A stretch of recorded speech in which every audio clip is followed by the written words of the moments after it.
It all started in Kashmir, again. The date was April 22nd, 2025. A horrific attack unfolded in Pahalgam.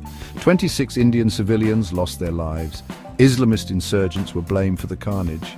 This single event became the immediate trigger. Tensions, already simmering for decades, just exploded. The subcontinent was pushed to the brink. War clouds gathered very, very quickly. Another conflict was looming large. The escalation to war was terrifyingly swift. May 2025 saw full-blown conflict erupt. Both India and Pakistan mobilized their forces. Diplomatic efforts, they failed spectacularly. Heated rhetoric from leaders on both sides. This only fanned the dangerous flames higher. International calls for calm went unheard. The border regions braced for impact. It was a grim countdown to confrontation. Military engagements quickly covered all fronts. Ground troops engaged in fierce battles. These clashes occurred along the line of control and also the recognized international border. Air forces were locked in intense dogfights. Even naval units saw some confrontations. Skirmishes broke out in the Arabian Sea. The war was brief, lasting just over a week, but it was incredibly intense. High stakes everywhere. A dangerous game played out before the world. This wasn't new, sadly. It's a long story. India and Pakistan share a troubled history. The beautiful, tragic region of Kashmir. It has been the core issue for ages. Previous wars stained the calendar in 1947, 1965, then 1971, and the Kargil conflict in 1999. Each war left deep scars and bitter memories, but the fundamental disputes remained unresolved. The 2025 war was just the latest, a painful chapter in this ongoing saga. Pakistan's military strategy was surprisingly effective. They executed a series of smart maneuvers. These moves reportedly outflanked Indian forces. It wasn't just about numbers or equipment, it was about clever tactics and bold execution. This led to significant territorial gains for Pakistan. Many international analysts were taken by surprise. They perhaps underestimated Pakistan's capabilities, especially in a conventional warfare scenario. The element of surprise played a key role. The Pakistan Air Force truly shone. Reports claimed they shot down 6 Indian warplanes. This was a massive blow to India's air power and a huge morale boost for Pakistani forces. PAF pilots displayed remarkable skill and precision. The losses for India were quite significant. 3 advanced Rafale jets were reportedly downed, also a Mirage 2000, an Su-30 MKI and a MiG-29, plus an Israeli-supplied Heron surveillance drone. Specific air combat details emerged quickly. Pakistan's Prime Minister Sharif publicly praised the PAF. He highlighted the downing of an Indian Mirage 2000. This occurred near Pampora, around May 6th or 7th. India, officially, did not confirm these losses. However, a senior Indian security source admitted some crashes. They stated 3 jets crashed on home soil. IAF Air Marshal A.K. Bharti's vague statements. Many saw this as an implicit confirmation. The information war was in full swing. These aerial victories had a profound impact.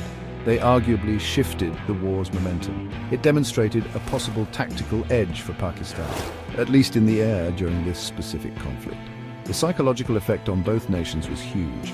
For Pakistan, it was a moment of national pride. For India, it was a time for serious re-evaluation of its air defense and offensive air strategies. No one could ignore the PAF's performance. It was a wake-up call for many.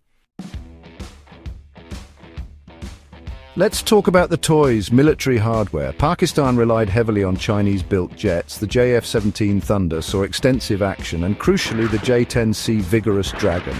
This was its first taste of active combat. US-built F-16s also played their part. There's talk the J-10C's radar and design might have given it an edge against India's Rafales. It's a big claim, but the results speak. Pakistan's air assets proved very capable. The Chinese PL-15 air-to-air missile.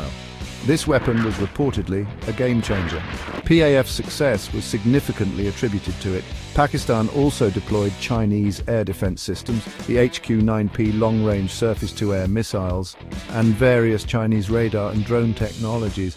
However, these systems weren't all perfect. India claimed to have neutralized one HQ-9P battery.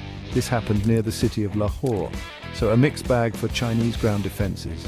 India's losses included its prized French-made Rafales. These are considered top-tier 4th Gen Plus fighters.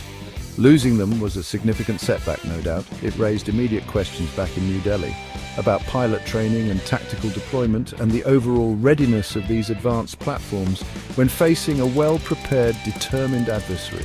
This conflict brutally tested men and machines. It showed that tech alone doesn't guarantee victory. Strategy and skill are absolutely paramount.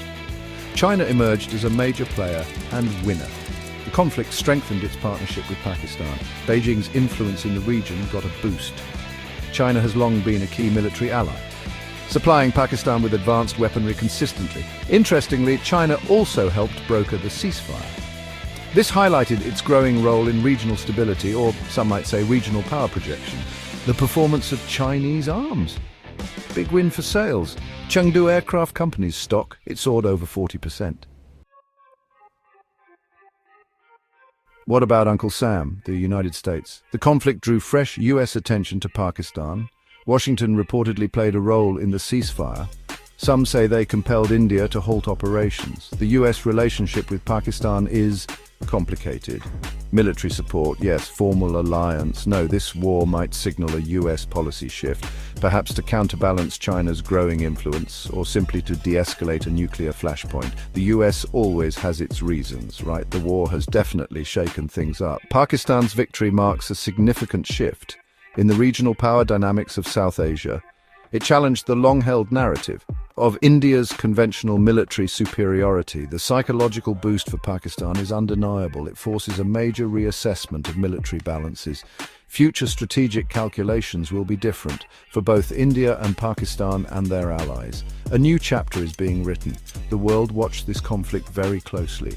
The international community issued calls for peace and for long-term stability in the region. The performance of Chinese military hardware, especially the J-10C and PL-15 missiles, is expected to boost China's global arms sales. This conflict was a live-fire advertisement. The implications go far beyond South Asia, affecting global defense markets and geopolitics. Everyone is now recalibrating their assessments. But here's the catch for Pakistan. Military victory abroad doesn't fix everything. Serious internal challenges remain very real. Insurgencies continue to simmer, especially in Balochistan. The Balochistan Liberation Army is active. Attacks on Chinese personnel and CPT projects. These are a persistent headache for Islamabad.